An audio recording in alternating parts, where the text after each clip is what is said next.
Alors maintenant, on passe vers Monsieur Suissi Omar, ingénieur docteur, professeur à l'IMPT, pour sa présentation sur l'intelligence artificielle. À vous la... Pour les gens qui sont en distanciel, si l'écran est pousse, bon, je vais essayer de respecter le temps alloué, vu qu'après il y aura la pause déjeuner. Donc je sais que ça va être critique. Donc tout d'abord, je tiens à remercier Cédric Bouhami pour cette invitation. Et puis aussi l'ensemble de l'équipe qui n'a pas ménagé d'efforts pour réussir cet événement. Donc cette thématique m'intéresse tout particulièrement. En effet, pour ma part, je trouve que c'est par l'industrie qu'on pourra faire avancer les choses. Donc là, on a vu qu'il y a récemment de l'inflation, donc un phénomène d'inflation dans pas mal de pays. L'industrialisation est un élément clé pour être indépendant et les experts sont tous d'accord. L'industrialisation, pour que ça réussisse, ça doit passer par l'industrie 4.0. Donc, avant d'aller plus loin, je vais faire un petit rappel des révolutions industrielles précédentes. Donc, avec la première, fait marquant, c'est la machine à vapeur, donc qui permet finalement de passer de l'atelier vers l'usine. On peut parler des travaux d'Ismail Jazari, Thomas Newcomen avec la première machine à vapeur, et enfin James Watt avec une machine qui permet vraiment ce passage vers l'usine. Ensuite, la deuxième révolution industrielle, notamment avec le pétrole, qui permet sans exagération aucune une réelle révolution dans le domaine des transports, mais aussi l'électricité. Bon là j'ai mis juste pour l'aspect historique, la machine électrique de Peter Barlow, conçue en 1822, mais c'est pour dire que c'était un fait très marquant. En effet, au lieu d'alimenter l'ensemble des machines avec la machine à vapeur, on passe vers une alimentation individuelle, donc c'est une réelle révolution.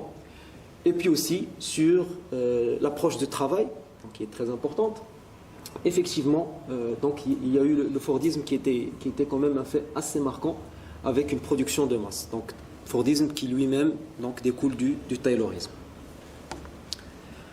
Ensuite, la troisième révolution industrielle avec l'électronique qui permet une révolution des télécoms.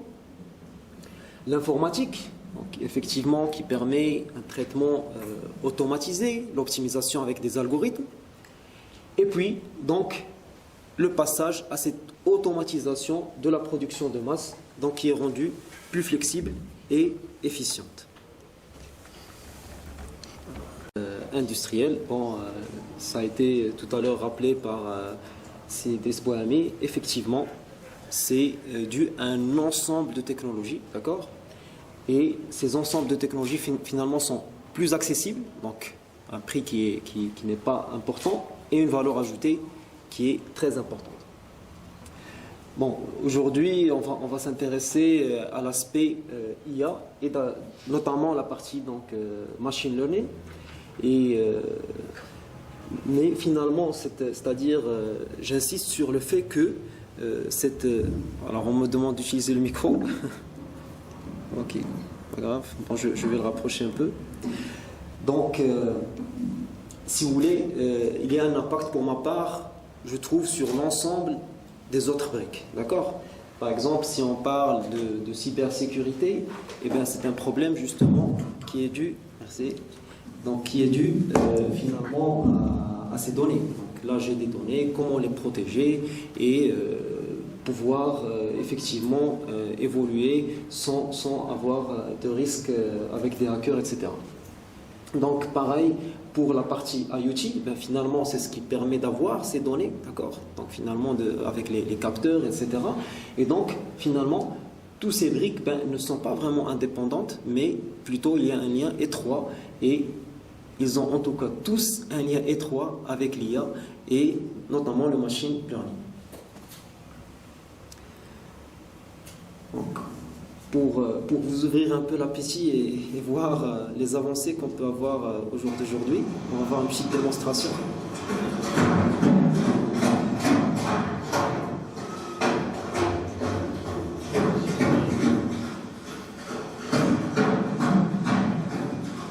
pense que c'est assez déjà, on peut voir les avancées énormes qu'on peut avoir, d'accord? Donc pour ce qui est de la définition de l'intelligence artificielle, si on regarde dans l'encyclopédie Larousse, il s'agit de l'ensemble des théories et des techniques mises en œuvre en vue de réaliser des machines capables de simuler l'intelligence humaine. Ensuite, si on regarde une définition donnée par Marvin Lee Minsky, qui est une figure de l'intelligence artificielle, il s'agit de la construction de programmes informatiques qui s'adonnent à des tâches qui sont, pour l'instant, accomplies de façon plus satisfaisante par des êtres humains, car elles demandent des processus mentaux de haut niveau tels que l'apprentissage perceptuel, l'organisation de la mémoire et le raisonnement critique. Donc, si on revient un peu sur l'histoire de l'intelligence artificielle, on va dire que l'un des travaux les plus marquants, ce serait celui de Turing. Turing, donc, avec sa fameuse machine, je ne sais pas si certains d'entre vous ont vu le film Imitation Game. Personne? Je vous invite à le voir, c'est un film qui est quand même assez intéressant, justement sur cette machine de Turing. Alors, qu'est-ce qu'il a fait Turing? Tout simplement, il a décodé les messages échangés dans l'Allemagne nazie, d'accord, pour pouvoir finalement participer à remporter la guerre. Donc, ces travaux ont été vraiment très importants et il est venu à bout du fameux programme Enigma des nazis. Donc, ensuite, un peu plus tard, en 1950, Turing s'est intéressé pas mal sur cet aspect qu'une machine puisse avoir les capacités d'échanger, et donc quelqu'un qui va tester cette machine ne saurait pas si derrière il y a un être humain ou une machine. Donc si sur 5 minutes on est capable d'échanger et ne pas détecter s'il s'agit d'un humain ou d'une machine, eh bien ça veut dire que normalement on a atteint le niveau souhaité. Donc là, c'est pour vous dire, il y a encore des travaux qui continuent sur ces aspects-là. Bien sûr, il y a différents chatbots, etc. Mais il y a des travaux encore qui se font sur ce domaine. Pour le nom de l'intelligence artificielle, il a été utilisé pour la première fois donc par John McCarthy en 1956. Et pour vous dire, ses acolytes, c'est qui? Ses acolytes, justement, c'est Turing et c'est Minsky. Donc c'est vraiment, on va dire, une fine équipe qui travaille sur un thème de recherche qui est très intéressant, et finalement c'est devenu depuis une thématique qui est traitée dans le milieu académique. Donc il a créé plus tard en 1958 le premier langage finalement d'intelligence artificielle, Lisp, au sein de la prestigieuse MIT. Donc le premier chatbot qui a vu le jour, c'est Elisa. Donc, dans les années 60, il s'agissait donc de simuler un psychothérapeute rogérien en reformulant donc les questions, c'est-à-dire plutôt les réponses du patient. D'accord? Donc, on va à chaque fois reformuler ces réponses en question, donc avec un aspect d'empathie, et donc c'était vraiment l'ancêtre du chatbot. Un fait très marquant, c'est le programme Deep Blue, donc, qui a battu Garry Kasparov, donc champion du monde plusieurs fois aux échecs. Et c'est vrai que ça, c'était quelque chose qui a étonné, parce que c'est un jeu donc, qui est basé sur l'intelligence. Disons, c'est connu pour faire appel à l'intelligence, et donc c'était impressionnant de voir un programme battre le champion du monde de ce jeu. Donc, ensuite, il y a eu l'émergence du deep learning. Effectivement, c'est un fait qui est très marquant dans le cadre de l'intelligence artificielle, parce que ça a permis d'atteindre des résultats très intéressants sur lesquels nous reviendrons un peu plus tard donc, dans cette présentation. En 2016, donc cette fois-ci, c'est Lee Sedol, donc qui est champion du monde du langage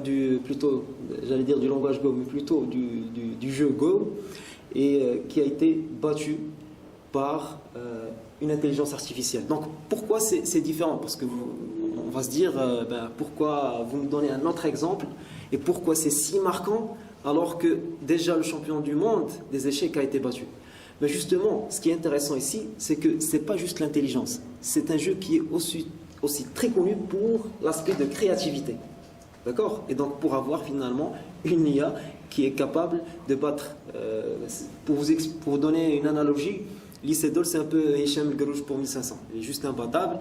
Et donc c'était juste impressionnant de le voir se faire battre. Et d'ailleurs, je vous invite à voir le film qui est fait c'est-à-dire sur toute cette compétition entre Lee Sedol et donc le programme AlphaGo développé par DeepMind.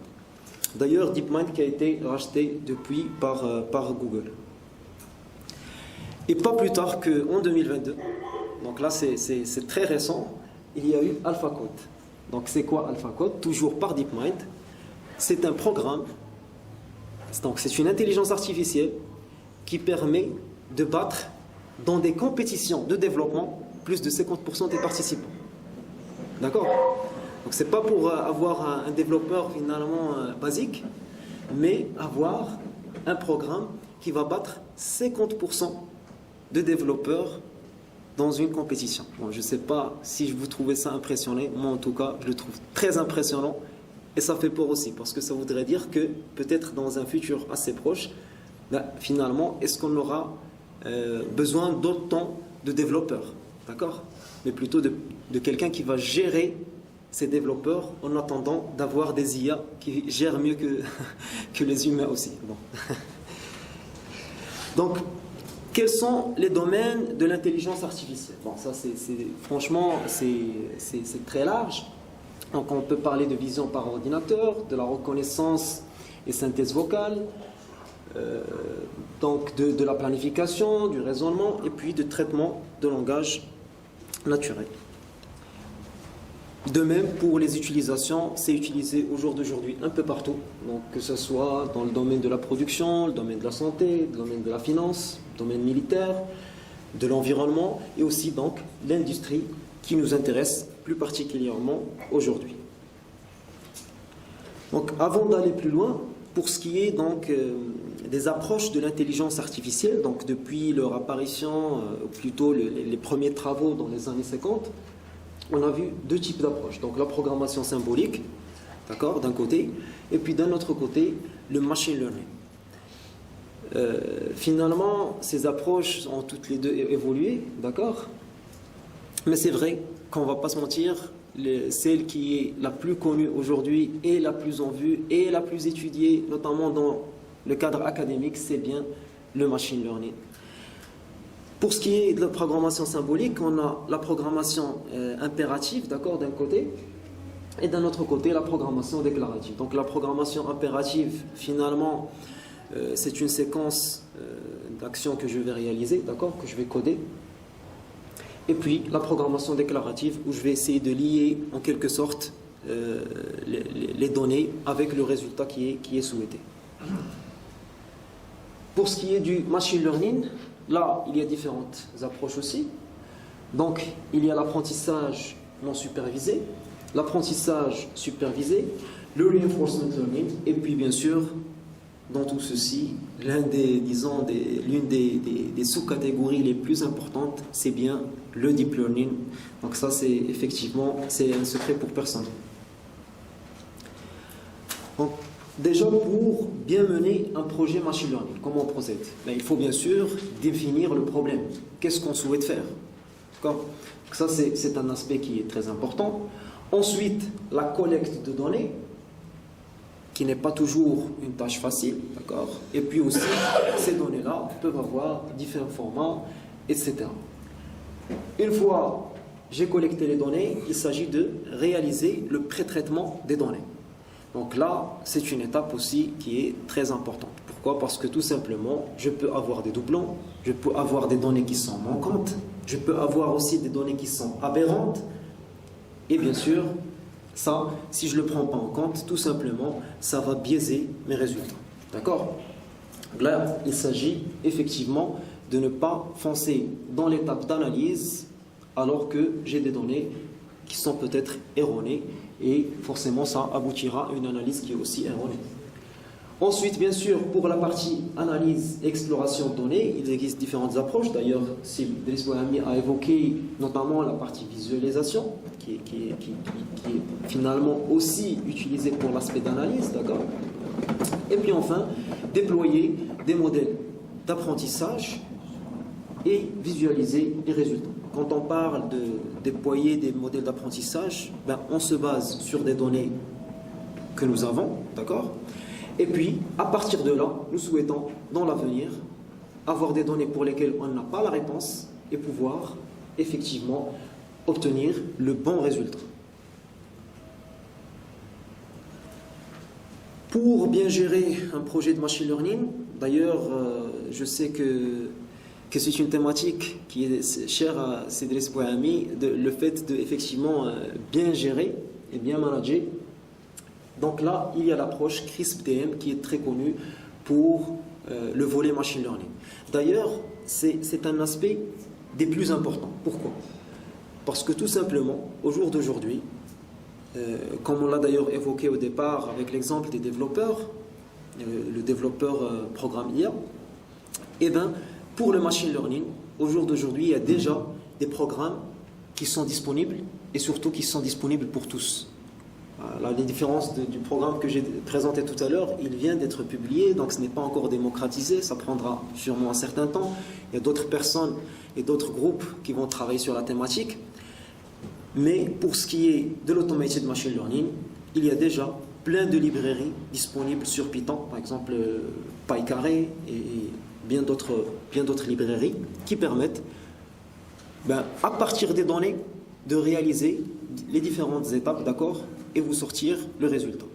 Donc le plus important, c'est de mettre en place ou d'utiliser les bonnes données, modéliser ce qu'on souhaite faire réellement et puis suivre le processus de décision.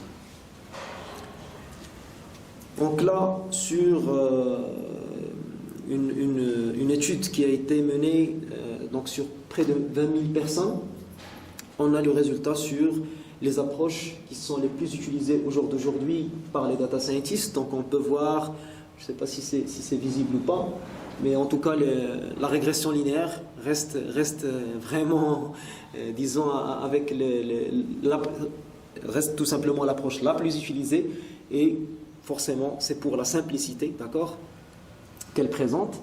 Ensuite, nous avons les arbres de décision, mais on peut aussi voir qu'il y a différents types d'approches de réseaux de neurones qui sont utilisés. D'ailleurs, si on fait un peu le cumul de ces approches, on va tout simplement se dire que finalement, le deep learning reste quand même une approche effectivement qui commence à être démocratisée et de plus en plus utilisée. Justement, le deep learning, il a aussi sa petite histoire, qui a d'ailleurs débuté aussi depuis les années 40. D'accord ? On va essayer tout simplement de se dire, et si on utilisait le modèle d'un neurone, d'accord, et utiliser cette analogie pour pouvoir optimiser et pour pouvoir sortir avec des résultats qui sont intéressants. Donc, les débuts, c'était effectivement avec l'electronic brain. Ensuite, nous avons le perceptron, avec cette fois-ci des poids où on va apprendre, c'est-à-dire apprendre, faire l'apprentissage et améliorer ses poids. Et puis, 1969, là, ça marque une période finalement pas très facile, d'accord, pour ce type d'approche des réseaux de neurones, parce que tout simplement, donc Marvin Minsky prouve que les approches de réseaux de neurones existantes, d'accord, ou d'utilisation de neurones, ne permettent pas de résoudre le problème XOR, d'accord. Et donc là, finalement, ces approches, ils ont été plus ou moins éloignés, d'accord. Et puis, avec une émergence des systèmes d'experts, donc dans les années 80, donc c'est finalement la programmation symbolique qui finalement prend le dessus. D'ailleurs, en 1900, donc dans les années 90-1995, nous avons la méthode SVM, Machine à Vecteur Support, qui est avancée comme la meilleure des approches, d'accord, pour pouvoir réaliser donc du machine learning.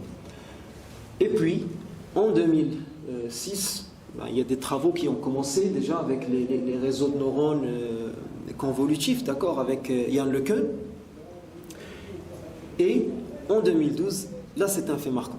Pourquoi? Parce qu'il y a une compétition annuelle, d'accord, où l'idée c'est de reconnaître les images, d'accord. Il y a toujours un taux d'erreur et tout simplement en 2012, donc d'ailleurs c'est toute une équipe avec un doctorant et puis son professeur qui est le fameux Hinton, qui ont tout simplement développé un réseau de neurones, AlexNet, qui a permis de battre et surpasser de loin les autres approches. Et depuis ce jour-là, un retour en force, d'accord? Et donc ça, d'ailleurs, l'année d'après, tout le monde a utilisé les réseaux de neurones et le deep learning donc pour la compétition. Et pour vous dire à quel point c'était marquant. Alors, revenons un peu maintenant sur, finalement, qu'est-ce que c'est, c'est-à-dire c'est quoi la différence entre le machine learning classique ou le réseau de neurones donc, qui est utilisé, ainsi que les réseaux de neurones profonds, donc le fameux deep learning. Supposons que nous avons en entrée certains types d'images, d'accord, et on souhaite déterminer s'il s'agit de moto ou pas. Donc, qu'est-ce qui se fait? On va déterminer dans un premier lieu c'est quoi les caractéristiques d'une moto, d'accord? Donc, une moto, elle a deux roues, contrairement à une voiture ou à un bus. Une moto, elle a une certaine longueur, d'accord, etc. Donc finalement, à partir de ces caractéristiques-là, nous allons pouvoir mettre en place un réseau de neurones, d'accord, et qui va déterminer, ou notre approche qui va déterminer si c'est une moto ou pas. La différence avec le deep learning, c'est que nous allons tout simplement avoir notre input qui est l'image, et l'extraction des caractéristiques se fera avec le réseau de neurones profond. D'accord? Donc cette extraction, elle est tout simplement automatisée. Et puis, enfin, la classification qui se fait. Et donc on peut non seulement déterminer si c'est une moto ou pas, mais déterminer aussi le modèle, la marque, etc. Donc ce qui est quand même très impressionnant. Bien sûr, cette évolution n'a pas eu lieu, disons, il y a eu quelques éléments qui ont poussé pour cette évolution, d'accord? On peut citer la rapidité de calcul avec des machines qui sont forcément plus puissantes, d'accord? Mais d'un autre côté aussi, les données qui n'étaient pas assez disponibles auparavant, et donc là, nous avons beaucoup plus de données sur lesquelles on peut réaliser cette étape donc d'apprentissage. D'ailleurs, effectivement, il y a eu une librairie accessible, donc ImageNet, avec 15 millions d'images. Là, c'est ce qui permet vraiment, effectivement, d'aller beaucoup plus loin sur les aspects deep learning. Donc, pour ce qui est des approches, il y a vraiment de plus en plus de nouvelles approches qui sont proposées avec des améliorations, des hybridations. Bon, on va essayer de passer en revue quelques-unes. Donc nous avons les réseaux neurones convolutionnels. Bon, ça dépendra comment la traduction est faite. Et là, effectivement, on va avoir un certain nombre de couches, d'accord, avec de la convolution, du pooling, c'est-à-dire le sous-échantillonnage, et puis sortir enfin avec notre classification souhaité. Donc là, c'est utilisé pour la traduction linguistique, le traitement de langage naturel, la reconnaissance vocale, ainsi que le sous-titrage d'images notamment, mais bien d'autres domaines. Les RNN, bon, ça joue un peu, c'est-à-dire la conception, elle est un peu comme, ressemble à celle des CNN, sauf qu'ici, on va utiliser, contrairement au CNN, les données précédentes, d'accord ? Et là, donc, il y a une notion de mémoire où on va utiliser l'état précédent pour déterminer l'état actuel. Donc ça, c'est un peu la différence qu'il y a entre les deux. On a ce qu'on appelle les auto-encodeurs, d'accord? Donc là, finalement, on a un input et on va essayer de régénérer ce même input à la sortie, d'accord? Donc finalement, ce qu'on va gagner, c'est dans la couche ici, code Z, c'est avoir compacté finalement ces éléments qui font, c'est-à-dire qui caractérisent mes données d'entrée. Et donc ça c'est quand même très intéressant, notamment pour la détection de fonctionnalités ou encore la mise en place de modèles de recommandation. On a les GAN, donc je ne sais pas si vous avez déjà entendu parler de ce type de... Oui? Est-ce que quelqu'un a déjà entendu parler des GAN? Pas vraiment. Donc les réseaux antagonistes génératifs, c'est très impressionnant. Pourquoi? Parce que ça permet tout simplement de générer, disons, de nouveaux modèles à partir des données existantes. D'accord? Donc là, ce qui se passe, c'est que j'ai des images réelles, et puis je vais générer de nouvelles images à partir des données, des images nouvelles finalement, et qu'est-ce qui fait, c'est-à-dire le rôle joué par le discriminator, c'est nous dire est-ce que c'est un fake ou est-ce que c'est un réel, d'accord? Et bien sûr, l'idée c'est de refaire le travail, d'envoyer par la rétropropagation l'information au générateur pour cette fois-ci générer des fakes qui sont plus proches, d'accord? Qui sont plus proches du réel. Donc ça c'est un aspect effectivement qui est très intéressant. Et d'ailleurs, on peut utiliser par exemple des modèles, je ne sais pas, prendre par Kitea ou Ikea, avoir des images et générer tout simplement de nouveaux modèles et pouvoir les proposer. D'accord? Au jour d'aujourd'hui, on peut prendre une banque d'images, par exemple, je ne sais pas, Pixabay ou une autre, et puis scraper ces données-là et générer de nouvelles images, d'accord, et proposer un modèle qui finalement, pourquoi pas, semblable à celui de Pixabay. Donc là, d'ailleurs, d'après Yann LeCun, c'est l'une des idées les plus intéressantes sur ces 10 dernières années. Donc c'est pour vous dire à quel point c'est intéressant cet aspect-là. Bien sûr, avant de passer à un autre type d'approche, il faut dire aussi qu'il peut y avoir des dérives. On est d'accord? Est-ce que quelqu'un a déjà entendu parler du deepfake? Alors, oui? On a... Pour les vidéos, surtout.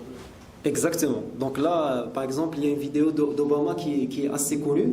On voit Obama dire un certain message. Donc imaginez qu'on peut faire dire n'importe quoi à n'importe qui. C'est quand même, assez, disons, assez impressionnant, mais en même temps assez dangereux. Donc ensuite, le reinforcement learning. Donc ça, c'est une troisième branche qui est extrêmement importante aussi. Et d'ailleurs, le programme que nous avons montré tout à l'heure, d'AlphaGo, il est basé sur le reinforcement learning. Alors, comment ça fonctionne? J'ai un agent décisionnel, d'accord? Cet agent décisionnel va prendre ou va mettre en place une action qui va avoir un impact sur l'environnement dans lequel il évolue, et puis permet de passer d'un état vers un prochain état, d'accord? Selon l'état qui est atteint, on va tout simplement déterminer, ou plutôt donner une certaine récompense, d'accord? Et en procédant de la sorte, finalement, on arrive à optimiser et donc à avoir les meilleures décisions qui sont prises. Donc là, pour vous dire à quel point c'est quand même un domaine qui est impressionnant, le TP qui est généralement donné en classe pour la première séance de reinforcement learning, c'est comment guider une voiture, par exemple, autonome dans un aéroport. C'est pour vous dire jusqu'où on peut aller, vu qu'on démarre par ce genre d'applications qui sont effectivement considérées comme assez faciles. Donc, pour ce qui est du reinforcement learning, c'est un domaine qui est aussi très large. Donc, il y a des reinforcement learning sans modèle, et reinforcement learning basé sur un modèle. Pour celui qui est sans modèle, on parle de Q-learning et aussi d'optimisation des politiques. Et puis, on a d'un autre côté RL basé sur un modèle avec l'apprentissage du modèle ou bien le modèle qui est donc disponible. Donc, pour ceux qui souhaitent s'intéresser à ce domaine, un livre qui est disponible donc gratuitement, c'est celui qui est de référence, donc c'est quand même deux caractéristiques qui sont importantes. c'est Reinforcement Learning, une introduction donc de Sutton. Maintenant, parlons un peu de la Big Data. Finalement, Big Data, c'est quoi? Big Data, c'est être en mesure de faire ce qu'on a évoqué auparavant, d'accord? Partant de l'analyse, parlant du machine learning, avec notamment l'aspect deep learning, mais avec des données qui sont massives. D'accord? Donc c'est ça la grande différence. Donc, quand ça a été au départ introduit par cette notion par McKinsey, donc les trois aspects qui étaient évoqués, c'est value, donc volume et velocity. D'accord? Et là, finalement, ça a beaucoup évolué. Et c'est des éléments finalement qui sont...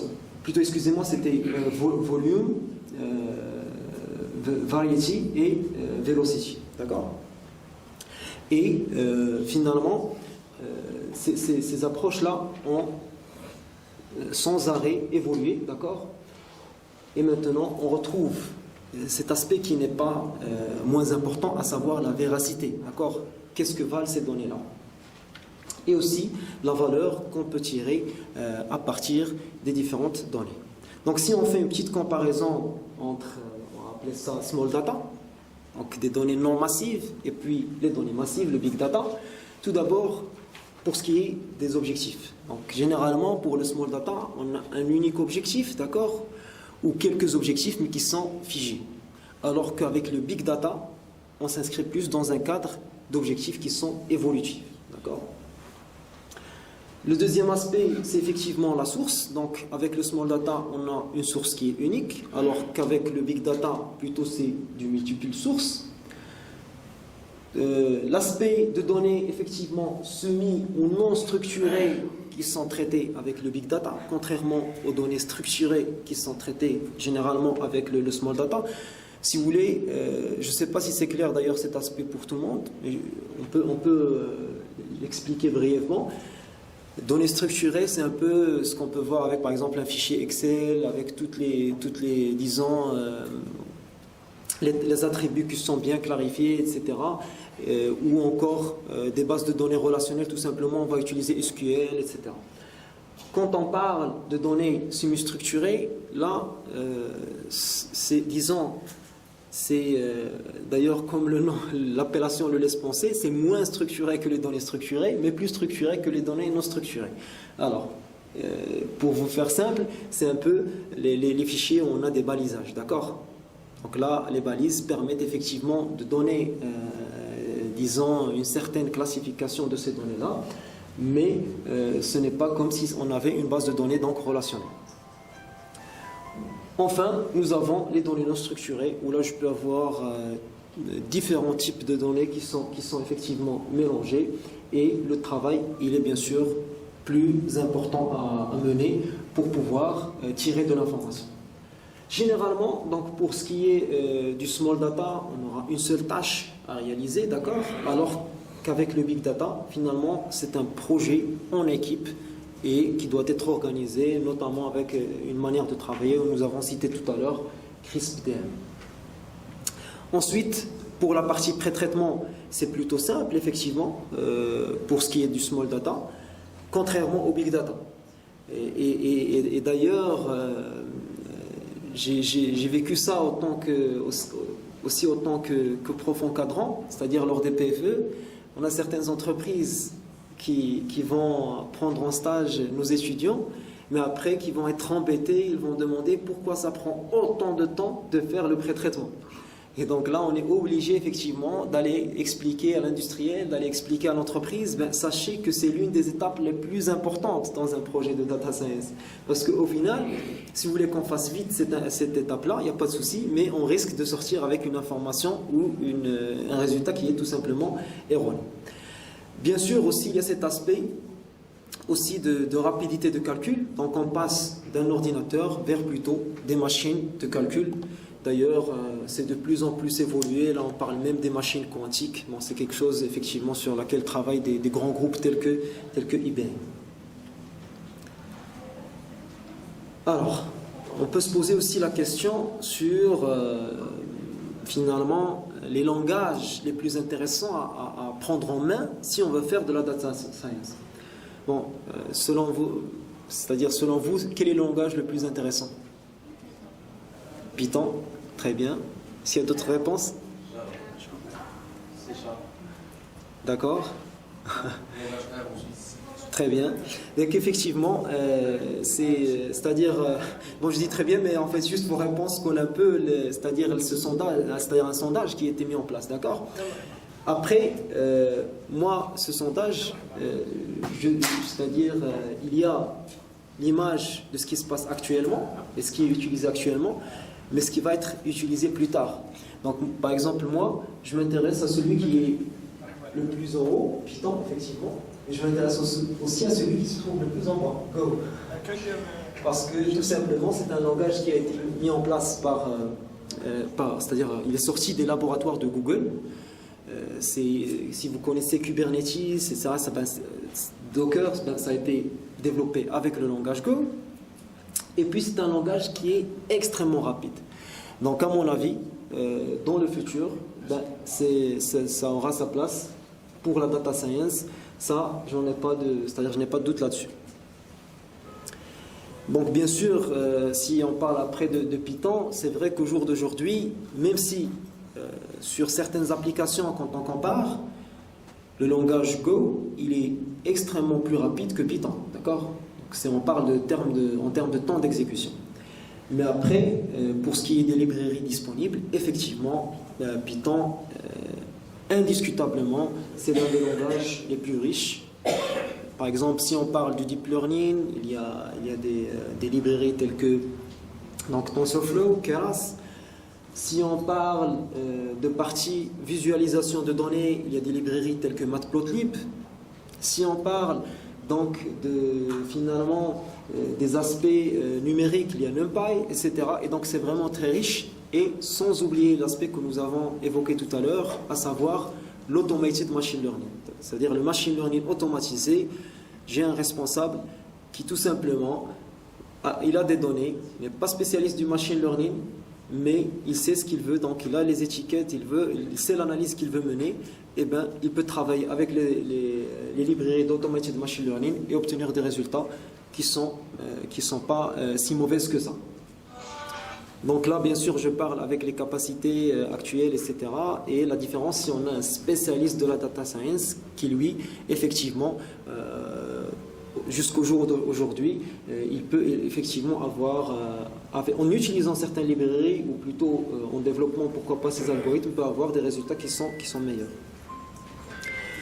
Donc, quand on parle du contexte de l'industrie 4.0, d'ailleurs, bon, ce terme-là, il existe un certain nombre de termes. Usine intelligente, donc c'est vraiment une multitude de termes qui est utilisée, et ça c'est effectivement pour dire tout simplement que nous avons une usine qui est ultra connectée, d'accord, avec des capteurs, comme ça a été évoqué auparavant, qui sont présents un peu partout, et donc de la donnée qui nous intéresse dans le cadre de l'intelligence artificielle. Comment automatiser tout ceci, d'accord, et comment finalement tirer profit de ces éléments-là pour plus de productivité, moins de risques, etc. Et donc là, sur l'IoT, effectivement, puisque c'est, disons, un cas spécifique qui mérite beaucoup d'intérêt, il y a une branche qui s'appelle l'IoT, d'accord? Et donc c'est tout simplement l'IoT pour l'industrie, avec ses spécificités. D'ailleurs, là, si on parle c'est-à-dire des aspects qui peuvent être un peu dangereux, ben, je peux tout simplement avoir une certaine formule pour mon produit, d'accord? Je ne sais pas, telle quantité de farine, telle quantité de sucre, un exemple. Mais là, avoir quelqu'un qui se connecte de l'extérieur et qui change cette formule. D'accord? Par exemple, remplacer la quantité de sucre par la quantité de farine. Ça c'est un exemple pour vous dire à quel point ça peut être dangereux. Peut-être donner un exemple plus parlant. imaginez quelqu'un qui souffre de diabète, d'accord? Là, la machine, moi je me connecte, je lui dis, tu risques l'hypoglycémie. Il prend son croissant, après, malheureusement, ça risque de mal se passer pour lui, c'est moi, j'ai trafiqué les données, d'accord? S'il n'avait pas vraiment besoin de prendre une dose de sucre supplémentaire. Et donc là, effectivement, c'est des aspects qui sont très, très, très dangereux, et d'où, effectivement, l'aspect cybersécurité sur lequel il y aura une présentation est extrêmement important, et je suis parfaitement d'accord avec Sidris Bouhami qui l'a d'ailleurs martelé durant sa présentation. C'est un métier du futur, c'est un métier du futur, d'accord? Et c'est intimement lié d'ailleurs à l'aspect data science. Donc ensuite, qu'est-ce qu'on va gagner finalement avec cette intelligence artificielle dans ce qui nous intéresse aujourd'hui, à savoir l'industrie 4.0. Les exemples ne manquent pas. Donc effectivement, sur les aspects de production, on peut avoir des gains qui sont très importants en optimisant les cadences, sachant que j'ai une estimation du besoin client et puis aussi la gestion de ma relation avec mon fournisseur, aussi la qualité.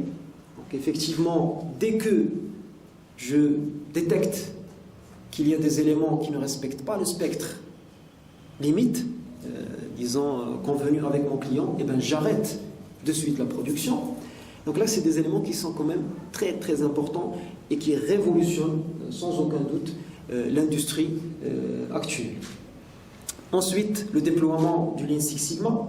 Il faut savoir que le Lean, il a tellement donné satisfaction qu'il est aujourd'hui exporté à l'ensemble des domaines, d'accord, de la santé, en passant par la gestion d'une ville, etc.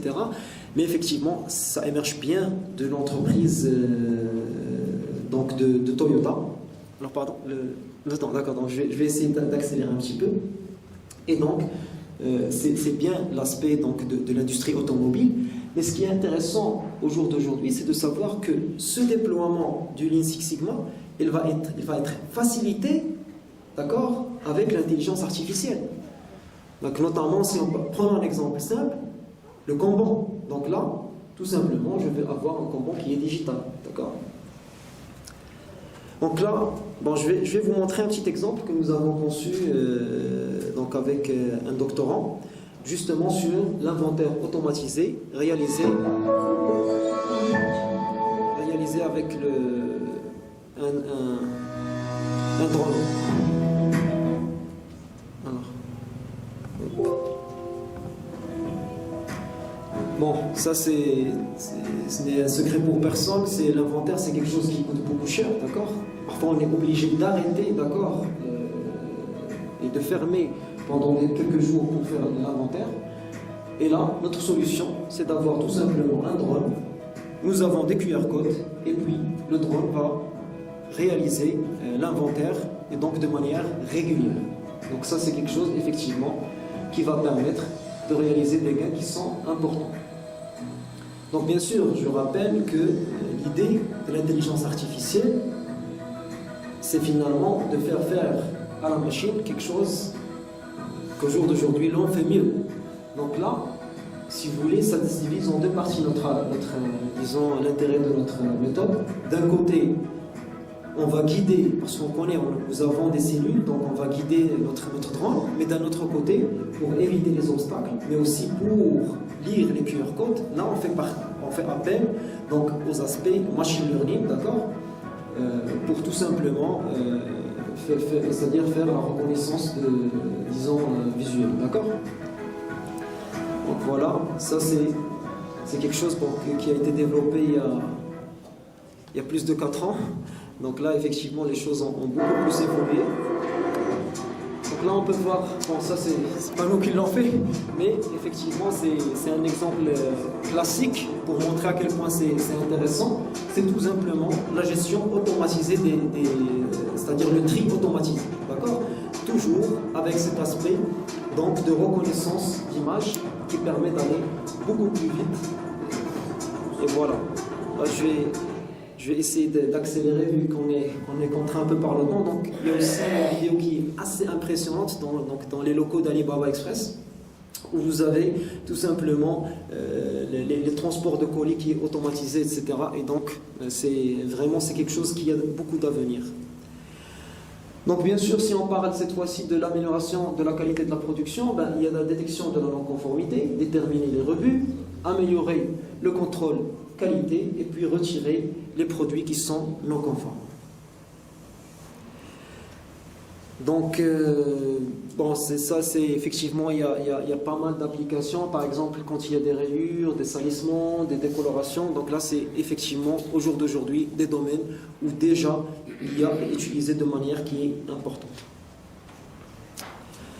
Donc, améliorer la qualité de la production, ça, effectivement, quand je suis déjà connecté sur mon téléphone et je peux voir et visualiser tout ce qui se passe dans mon entreprise, c'est quand même impressionnant. Autre chose, c'est que ce qu'il faut savoir, c'est qu'au jour d'aujourd'hui, on est capable de recevoir des commandes, les traiter de manière automatisée, c'est-à-dire lancer de manière automatisée la demande des matières premières, et puis réaliser la production, et enfin, c'est-à-dire facturer, et tout ceci de manière qui est totalement automatisée. Donc c'est pour dire l'impact sur l'industrie 4.0. Donc ensuite, l'un des aspects qu'on ne peut pas rater de citer, c'est la maintenance. Donc là, effectivement, c'est un aspect qui est très important. On peut parler de l'aspect de l'aide aux agents de maintenance. La maintenance corrective à distance, c'est-à-dire si je dois mettre à jour un logiciel, je peux le faire à distance. La maintenance préventive optimisée, c'est-à-dire déterminer la régularité en s'appuyant sur les données. Et puis aussi l'aspect, donc au haut de la pyramide, la maintenance prédictive, c'est-à-dire réagir vraiment au moment optimal pour tout simplement avoir la meilleure gestion de mes machines. Un autre aspect qui est utilisé, notamment grâce à l'information qui remonte avec les capteurs, et ça sera d'ailleurs discuté aussi lors de ce séminaire, c'est le jumeau numérique. Donc ça, effectivement, c'est quelque chose aussi qui est très utilisé, c'est-à-dire tout simplement, nous aurons une simulation, 360 de notre engin, et puis, avec les capteurs, on sait l'évolution, on sait visualiser l'évolution de notre engin. Alors, ça, c'est un aspect effectivement qui est très important, la maîtrise des flux de matériel et d'information, c'est la logistique tout simplement, d'accord. Et effectivement, d'ailleurs, il faut savoir que c'est l'une des promesses les plus importantes de l'industrie 4.0, la personnalisation, d'accord. Et donc, quand je sais, en utilisant l'IA, l'évolution de la demande donc de mes clients, l'évolution de la demande en termes de quantité, mais aussi en termes de spécificité, je suis capable d'agir au bon moment pour faire part aux fournisseurs de mes nouveaux besoins, mais aussi former de manière continue et selon le besoin mes employés pour satisfaire ce besoin évolutif de mes clients. Donc, bien sûr, pour l'aspect personnalisation, on peut parler des prévisions des tendances de consommation, prévision de la demande client, mais aussi prévision des dates de livraison. Bon, un dernier point, avant de conclure, c'est comment réussir le déploiement. Donc là, effectivement, c'est une question finalement qui est très importante. C'est normal, en tant que prof, je vais vous dire que la première des choses, c'est la formation. Donc effectivement, pour moi, ça passe par la formation. Un ouvrier qui, au jour d'aujourd'hui, effectue des tâches routinières, on doit le former pour gérer des robots, d'accord, qui vont effectuer ces tâches routinières. Et puis, d'un autre côté, nous avons des employés, des ingénieurs qui doivent être plus sensibles à l'aspect analytique, d'accord. C'est sûr qu'il y aura des recrutements aussi, je dois former mes salariés sur les aspects d'analyse de données et de machine learning, mais aussi les sensibiliser sur l'aspect donc sécurité qui a été effectivement évoqué auparavant. Ensuite, bien sûr, il s'agit d'étudier le besoin, c'est-à-dire moi, en tant qu'industriel, je ne peux pas me dire que le modèle qui va marcher pour une autre industrie va marcher pour moi aussi. Et donc là, il est très important de prendre le temps d'étudier le besoin selon le contexte industriel, selon le degré de maturité digitale, et c'est des éléments effectivement qui sont très importants. Et bien sûr, l'agilité. Donc Donc là, il ne suffit pas de foncer tête baissée avec un plan de travail et le réaliser, quels que soient c'est-à-dire les résultats sur les différentes étapes. Non, il s'agit plutôt effectivement d'agir de manière qui est agile et au fur et à mesure mettre à jour mon plan de travail pour pouvoir réussir le déploiement. Voilà, je ne vais pas vous retenir plus, je sais que vous avez faim. Donc je vous remercie pour votre attention et peut-être à une prochaine présentation. Alors merci pour vous, Monsieur Suissi. Alors si vous avez des questions, qu'elles soient les bienvenues. Une seule question est permise. C'est Omar, donc pour ne pas trop tarder. Donc vous avez parlé des applications industrielles de l'intelligence artificielle. Donc on a bien vu plusieurs exemples. Donc ma question est comment on peut exploiter le deep learning dans la prédiction des défaillances d'un système de production, peut-être un système informatique, etc. Je me présente à Abdou Douanier, professeur à l'ENSA Tournedra et l'aide-projet Erasmus sur l'industrie 4.0. Nous travaillons sur les 4 aspects: qualité 4.0, maintenance 4.0, production 4.0 et logistique 4.0. Alors, à partir du moment où vous avez parlé qualité, en fait, il y a la non-conformité, donc systématiquement on doit chercher des causes racines et par la suite on doit mettre en place des portes qualité gates, des portes qualité. Comment on va collecter l'information si on va passer de son modèle classique vers un modèle intelligent? On doit collecter l'information via capteur. Est-ce que le capteur sur le produit ou bien sur le process? Pour le moment, question qui reste. Bon, j'espère que vous avez des réponses par rapport à cette conclusion. Au jour d'aujourd'hui, le deep learning est utilisé donc, pour les aspects de maintenance. Et l'idée, c'est tout simplement de capitaliser sur les données qui sont remontées par les capteurs. Donc, bien sûr, il y a aussi des bases de données, parfois qu'on peut acheter, etc., et donc qui peuvent être très utiles.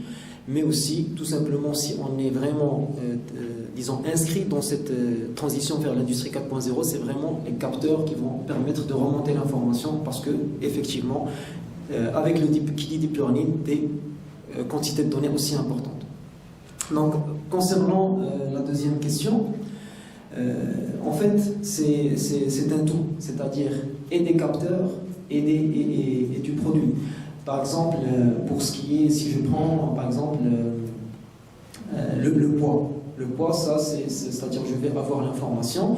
Et effectivement, ce qui est intéressant, c'est que auparavant, ce n'était pas si simple. C'est-à-dire, je prends un échantillon, d'accord, sur lequel je réalise mon contrôle. Ensuite, je procède avec l'approche classique du Six Sigma, etc. J'ai mes cartes de contrôle, il n'y a pas de souci. Sauf que, finalement, je suis parfois un peu... je peux m'éloigner un peu de la réalité. Et en tout cas, ce qui est certain, c'est que je peux faire mieux avec l'industrie 4.0 parce que, tout simplement, je vais mesurer le poids de tous les produits, parce que j'aurai mon capteur. Et pareil pour la partie traitement d'image. Donc là, ça me permet effectivement de remonter de l'information qui est quand même assez précise sur le produit. Et là, c'est quelque chose effectivement qui va me permettre d'agir et d'avoir une quantité de données importante pour pouvoir par la suite proposer des résultats qui sont adéquats. Est-ce que je pourrais prédire la qualité des produits? Bien sûr. Donc là, quand je dis bien sûr, il faut savoir que c'est-à-dire, est-ce que c'est déjà c'est-à-dire quelque chose qui est étudié? Est-ce qu'il y a des propositions qui vont dans ce sens? Oui. Et tout simplement, moi quand je dis prédire la qualité, moi ça veut dire tout simplement, je suis en train de travailler sur la réduction des défauts. Ça revient, c'est-à-dire, ça dépend de la lecture qu'on fera de la qualité. Parce que, d'ailleurs, c'est-à-dire, peut-être je me permets un petit rappel de la fonction de Taguchi. Effectivement, il ne dit pas que la qualité, c'est juste de ne pas d'avoir des défauts. C'est quand je m'éloigne finalement de l'élément central qui est souhaité. Et donc là, effectivement, bien sûr, moi je peux faire ce genre de prédiction parce que généralement, ces défauts-là sont liés à des causes racines, comme vous l'avez évoqué. C'est-à-dire, est-ce que ça va être plus de farine? Peut-être j'ai fait, c'est pour ça que j'utilise cet exemple, mais en tout cas, voilà, je dois revenir effectivement aux causes racines, voir les corrélations pour pouvoir savoir où je vais. Alors, une dernière question avec M. Bonami. Je voudrais juste ajouter quelque chose physique. Par exemple, une usure, une corrosion, etc. On suivait la vitesse de propagation. Oui. D'accord? Et on utilisait des moyens non destructifs pour connaître la taille de la fissure, etc., sa vitesse de propagation. Et on était capable de dire la durée de vie résiduelle et de temps. Et de temps, oui. Ça a été appliqué partout, y compris dans les centrales nucléaires. J'ai travaillé sur des centrales nucléaires et on faisait comme ça. Donc on avait des modèles qui permettaient, là aussi la simulation, qui permettaient de dire la vitesse de propagation des fissures et de temps, la taille de la fissure et de temps, donc on a une durée de vie. Ça, c'est ce qui était appliqué avant. Maintenant, non. Ce qui s'applique maintenant, c'est quoi? C'est qu'on a plusieurs données, big data. On a des données de vibration, de température, etc. à travers les capteurs, et on ne cherche pas à suivre un seul facteur, on cherche à avoir le database, c'est-à-dire un pattern, un motif qui va apparaître. Et ce motif, je vais savoir à quel moment la défaillance va se produire et comment est le motif qui a conduit à ça, l'image. Et à partir de là, je peux suivre tout un ensemble d'images et de dire, en fonction de l'image que j'ai maintenant, ça va casser dans un mois, dans 2 mois, etc. D'accord? S'agissant de la qualité, il y a dans le lean management, et il en a parlé Seroma, il y a ce qu'on appelle le JIDOKA. Le JIDOKA, c'est quoi? C'est qu'on détecte le défaut sur la machine le plus tôt possible. D'accord? Et lorsqu'on l'a détecté, avant, qu'est-ce qui se passait? Lorsqu'on détecte le défaut, pour empêcher la machine de continuer à fabriquer de la mauvaise qualité, il y a l'opérateur qui l'arrête immédiatement. Il dit, la machine ne doit plus continuer à fabriquer. D'accord? Et lui, qu'est-ce qu'il fait? Comment est-ce qu'il voit ça? Avec des capteurs. Et les capteurs, il y a plein de capteurs qui permettent de mesurer la qualité. La qualité sur la machine. Parce qu'il faudrait savoir une chose, c'est que la mauvaise qualité, c'est le résultat d'un processus qui est défaillant. Donc la même chose pour la maintenance, je suis le processus. C'est lui qui va donner lieu à la mauvaise qualité. Et aujourd'hui, ce qui se passe avec l'industrie 4.0, je vais en parler après, dans la conférence. C'est qu'aujourd'hui, on détecte et la machine s'arrête d'elle-même. S'arrête d'elle-même et elle permet de voir où se trouve la cause racine. Parce qu'il a plein de capteurs, plein de données. Avec l'intelligence artificielle, elle va me dire, tiens, le problème vient de là. Parce qu'il y a un réglage quelque part là ou quelque chose comme ça. Et c'est de cette manière-là qu'on arrive à prédire la non-conformité. Mais ça ne règle pas le problème. Il y a quelque chose d'autre qui est important, c'est que la non-conformité, elle doit être évitée, bannie au stade de la conception. Et on peut même prédire la loi de comportement. De la voice of customer. C'est-à-dire le client. Et toutes les étapes sont concernées par le lean et par l'industrie 4.0 jusqu'à la fin de vie. Parce que la fin de vie aussi intéresse les gens. Parce qu'il faudrait savoir est-ce que je dois recycler le produit, est-ce que je dois le transformer, etc. Et tout le processus doit être analysé. Il en a parlé quelque part. Tout le processus, depuis la production, en passant par la conception, en passant par la fabrication, l'approvisionnement, la logistique interne, logistique externe, utilisation, exploitation, service après-vente, jusqu'à la fin de vie. Ce qu'on appelle l'end of life cycle.